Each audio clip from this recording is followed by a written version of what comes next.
வணக்கம். ஜேகே செய்திகளின் பிரதான செய்திகள். முதலில் தலைப்புச் செய்திகள். நாடாளுமன்ற உறுப்பினர் ராமநாதன் அர்ஜுனா 5 லட்சம் ரூபாய் பெறுமதியான பிணையில் விடுவிப்பு. இலங்கை கிரிக்கெட் சபை விளையாட்டு அமைச்சின் கீழ் சென்றுள்ளதாக அறிவிப்பு. கோதுமை மாவின் விலை 5 ரூபாவினால் அதிகரிப்பு. மின்சார கட்டண திருத்தம் தொடர்பான கருத்துக்களை பதிவு செய்வதற்கு இன்று முதல் அனுமதி. அஞ்சல் திணைக்களத்தில் இருந்தும் 6 லட்சம் அமெரிக்க டாலர் காணாமற் போயுள்ளதாக அறிவிப்பு. மல்யுத்த போட்டியில் தங்கப்பதக்கம் வென்று இலங்கை வீராங்கனை வரலாற்று சாதனை. போதைப்பொருளுக்கு பணம் கொடுக்காமையினால் தாயின் கால்களை அடித்து உடைத்த மகன் தலைமறைவு. நாட்டின் பொது அவசர கால நிலை மேலும் 1 மாதத்திற்கு நீடிப்பு. வெளிநாட்டு பெண் மீது அத்துமீறிய பல்கலைக்கழக மாணவன் கைது. விளக்கமறியலில் வைக்கப்பட்டிருந்த நாடாளுமன்ற உறுப்பினர் ராமநாதன் அர்ஜுனாவிற்கு இன்று மல்லாகம் நீதவான் நீதிமன்றினால் பிணை வழங்கப்பட்டுள்ளது. கடந்த 27ஆம் தேதி காலை இளவாலை போலீசாரினால் கைது செய்யப்பட்ட ராமநாதன் அர்ஜுனா மல்லாகம் நீதவான் நீதிமன்றில் ஆஜர்படுத்தப்பட்டதை அடுத்து விளக்கமறியலில் வைக்கப்பட்டிருந்தார். எனினும் இன்று நீதிமன்றில் ஆஜர்படுத்தப்பட்ட போது அவருக்கு பிணை வழங்கப்பட்டது. 5 லட்சம் ரூபாய் பெறுமதியான 2 சரீர பிணைகளில் அவரை விடுவித்து மல்லாகம் நீதவான் உத்தரவிட்டார். கடந்த 25ஆம் தேதி யாழ்ப்பாணம் பெரியவிளான் பகுதியில் இடம்பெற்ற காணி தகராறின் போது பெண்ணொருவரை துப்பாக்கியை காட்டி அச்சுறுத்திய குற்றச்சாட்டின் பேரில் ராமநாதன் அர்ஜுனா கைது செய்யப்பட்டிருந்தமை குறிப்பிடத்தக்கது. இலங்கை கிரிக்கெட் நிறுவனத்தின் அனைத்து நிர்வாக நடவடிக்கைகளும் இன்று முதல் தற்காலிகமாக இளைஞர் விவகார மற்றும் விளையாட்டு அமைச்சின் கீழ் கொண்டுவரப்பட்டுள்ளதாக அமைச்சு அறிவித்துள்ளது. 1973ஆம் ஆண்டின் 25ஆம் இலக்க விளையாட்டுச் சட்டத்தின் 31 மற்றும் 34ஆம் பிரிவுகளின் கீழ் வழங்கப்பட்டுள்ள அதிகாரங்களுக்கு அமைய இத்தீர்மானம் எடுக்கப்பட்டுள்ளது. இதேவேளை கிரிக்கெட் விளையாட்டில் நிலவும் பிரச்சினைகளுக்கு தீர்வுகளை காண்பதற்கும் அதன் கட்டமைப்பில் மாற்றங்களை மேற்கொள்வதற்கும் விசேட குழு ஒன்று விரைவில் நியமிக்கப்படும் எனவும் அறிவிக்கப்பட்டுள்ளது. இலங்கை கிரிக்கெட் நிறுவனத்தின் தலைவர் ஷமி சில்வா உள்ளிட்ட செயற்குழு உறுப்பினர்களின் ராஜினாமாவை விளையாட்டுத்துறை அமைச்சர் ஏற்றுக்கொண்டதை அடுத்து இந்நடவடிக்கை மேற்கொள்ளப்பட்டுள்ளமை குறிப்பிடத்தக்கது. கோதுமை மாவின் விலையை இன்று முதல் அதிகரிப்பதற்கு பிரீமா நிறுவனம் நடவடிக்கை எடுத்துள்ளது. இதன்படி பிரீமா நிறுவனத்தின் கோதுமை மா 1 கிலோகிராமின் விலை 5 ரூபாவினால் அதிகரிக்கப்படும் என அந்நிறுவனம் அறிவித்துள்ளது. போக்குவரத்து செலவுகள் அதிகரித்துள்ளமையே விலை உயர்விற்கான காரணம் எனவும் தெரிவிக்கப்பட்டுள்ளது. இந்த விலை அதிகரிப்பிற்கமைய இதற்கு முன்னர் 220 ரூபாவாக காணப்பட்ட 1 கிலோகிராம் கோதுமை மாவின் புதிய விலை 225 ரூபாய் எனவும் அறிவிக்கப்பட்டுள்ளது. திருத்தப்பட்ட மின்சார கட்டணங்கள் குறித்த தீர்மானம் எதிர்வரும் மே மாதம் 9ஆம் தேதி அறிவிக்கப்படும் என இலங்கை பொது பயன்பாடுகள் ஆணைக்குழு அறிவித்துள்ளது. இதற்கமைய 2026ஆம் ஆண்டுக்கான விசேட மின்சார கட்டண திருத்த யோசனை தொடர்பான பொதுமக்களின் கருத்துக்களை பெற்றுக்கொள்ளும் நடவடிக்கை இன்று முதல் ஆரம்பிக்கப்பட்டுள்ளது.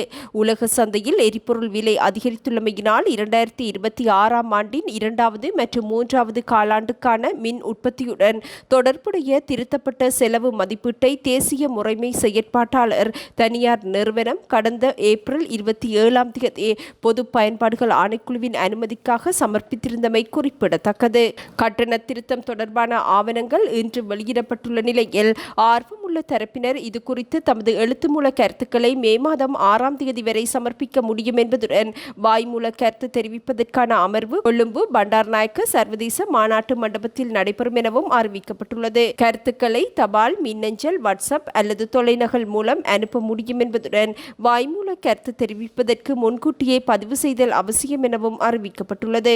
பெறப்படும் கருத்துக்களை கருத்திற்கொண்டு மின்சார கட்டணம் குறித்த இறுதி தீர்மானம் மே மாதம் 9ஆம் தேதி அறிவிக்கப்படும் எனவும் பொது பயன்பாடுகள் ஆணைக்குழு அறிவித்துள்ளது.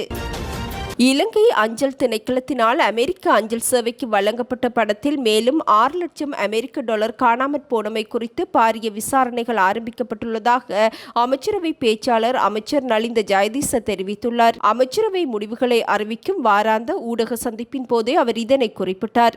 தமக்குரிய கொடுப்பனவுகள் கிடைக்கப்பெறவில்லை என அமெரிக்க அஞ்சல் சேவை விடுத்த முறைப்பாட்டினை தொடர்ந்து விசாரணைகள் ஆரம்பிக்கப்பட்டுள்ளன. ஏற்கனவே 2.5 மில்லியன் அமெரிக்க டாலர் நிதி மோசடி செய்யப்பட்டமை தொடர்பான குற்றச்சாட்டுகள் நிலவி வரும் நிலையில் தற்போது மேலதிகமாக இத்தொகையும் காணாமற் போயுள்ளமை கண்டறியப்பட்டுள்ளது.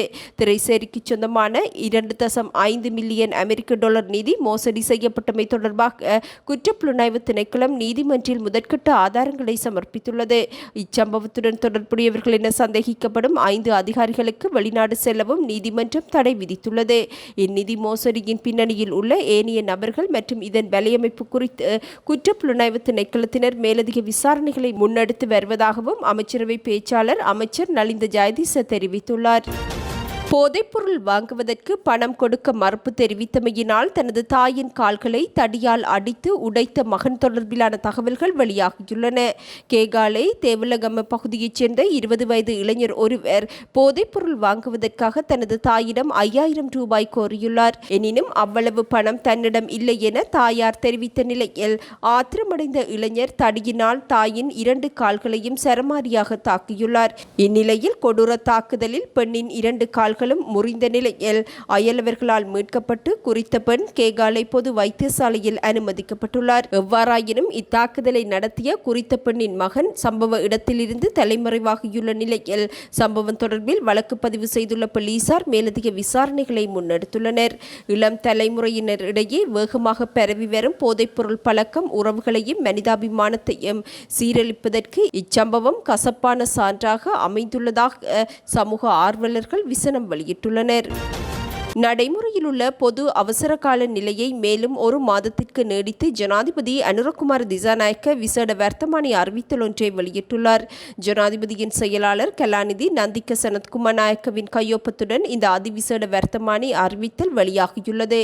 இதன்படி நடைமுறையில் உள்ள பொது அவசர கால நிலைமை மேலும் 1 மாதத்திற்கு நீடிக்கப்பட்டுள்ளமையும் குறிப்பிடத்தக்கது. பிரான்ஸ் நாட்டு பெண்ணொருவரை பாலியல் ரீதியாக துன்புறுத்திய வாடகை வாகன சாரதி ஒருவரை உணவட்டுவன போலீசார் கைது செய்துள்ளனர்.